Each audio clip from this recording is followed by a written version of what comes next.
Imagine being able to delete the worst day of your life. The loss, the humiliation, the mistake you still replay at night. Gone. No pain, no memory, no scar. Just silence where suffering used to be. If technology gave us that power, would you use it? And more importantly, should we? For most of human history, memory has been permanent. We forget details, we distort events. But the emotional imprint of experience stays. Painful memories linger, sometimes for decades. They shape our fears, our choices, our identities. But neuroscience is beginning to challenge that permanence. Researchers are already exploring ways to weaken traumatic memories. Drugs that disrupt emotional recall, therapies that rewrite associations, brain stimulation that alters recollection. Today, these tools are limited. But imagine a future where they are precise, targeted, reliable, where a memory could be edited like a file, removed, muted, or rewritten. At first, the appeal seems obvious. Why should anyone be forced to relive trauma? Survivors of violence, war veterans, victims of abuse. If suffering could be lifted from their minds, wouldn't that be compassion? Why preserve pain simply because it happened? From this perspective, memory editing feels humane. We already treat physical pain. We numb it, remove it, repair its causes. If mental suffering is stored in memory, why not treat that too? But memory is not just storage, it is structure. Our past experiences don't just hurt us, they construct us. Every regret teaches caution. Every loss deepens attachment. Every failure reshapes ambition. Pain is not separate from identity. It is woven into it. If we remove the memory of suffering, do we also remove the person shaped by it? Imagine someone who erases years of bullying. The fear disappears. But so might the empathy born from it. Or someone who deletes the memory of addiction. The shame vanishes. But so might the resolve that followed recovery. Growth often emerges from discomfort. If we erase the source, what happens to the growth? This is the first ethical tension of memory editing. Is suffering harmful baggage or meaningful experience? And who decides, the individual or society? Because memory editing would not exist in isolation. It would exist in culture, in relationships, in law. Consider a more unsettling possibility. What if criminals could erase guilt? A person commits harm, then deletes the memory of doing so. They feel no remorse, no responsibility, no psychological consequence. Legally, they are still accountable, but internally, the moral weight is gone. Would punishment still have meaning? Much of justice relies on memory, on awareness of wrongdoing, on psychological reckoning. If memory editing could remove that, accountability changes. But the dilemma goes deeper. Should someone be allowed to remove guilt if guilt itself is suffering? After all, regret is painful. If we believe trauma can be erased compassionately, why not remorse?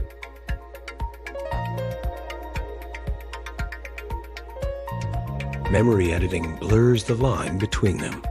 Now imagine a different scenario. Parents editing children's memories. A child experiences grief, loss of a loved one, or severe fear. Parents want to protect them. Technology allows removal of that pain. Would it be kindness to erase it? Or interference in psychological development? Childhood adversity, within limits, shapes resilience. It teaches coping, understanding of mortality, emotional depth. If parents remove all distress, what kind of adults emerge? Protected, but perhaps fragile. Memory editing raises the question, is a painless childhood desirable or necessary to grow? But the most personal dilemma remains. If you could remove your worst memory, would you still be yourself? Identity is not just traits, it is narrative. The story we tell ourselves about who we are. That story depends on remembered events, turning points, mistakes, lessons, without memory of them. the narrative changes. You might become happier, lighter, less burdened, but also different. Imagine meeting someone who erased a defining tragedy. They seem unchanged, but their worldview shifts. Their values soften or harden differently. They react in ways the old person would not. Is that still continuity of self or replacement? Philosophers debate whether identity depends on memory continuity. If who you are depends on what you remember, then deleting memories alters identity. Not metaphorically, literally.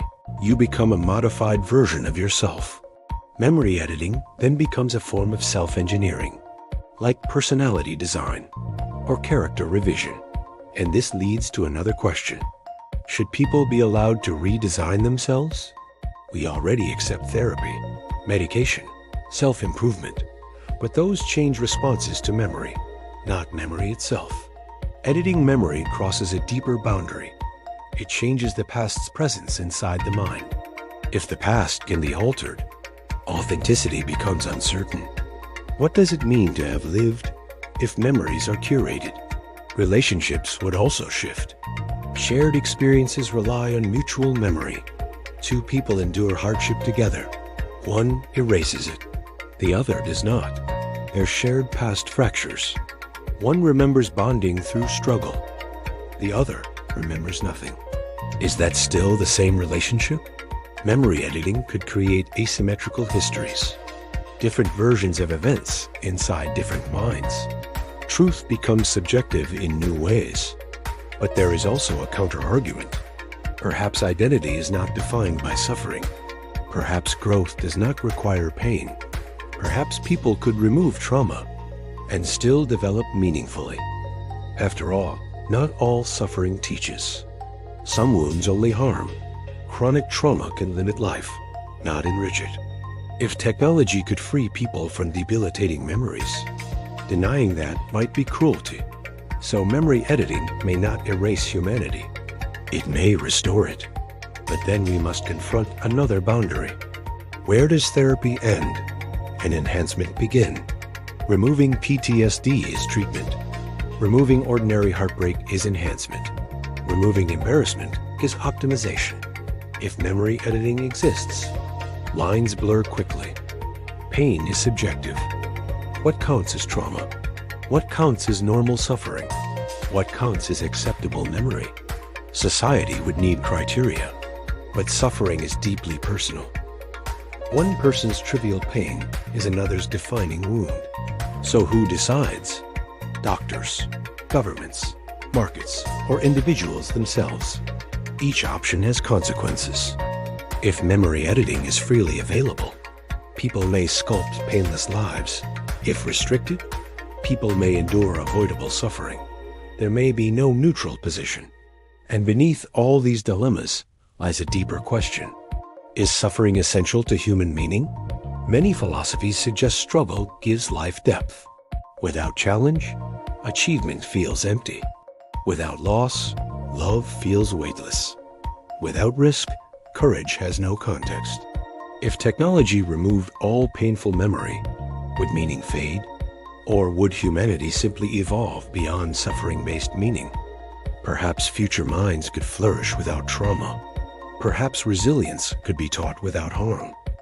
We cannot know, because we have never existed without memory of pain.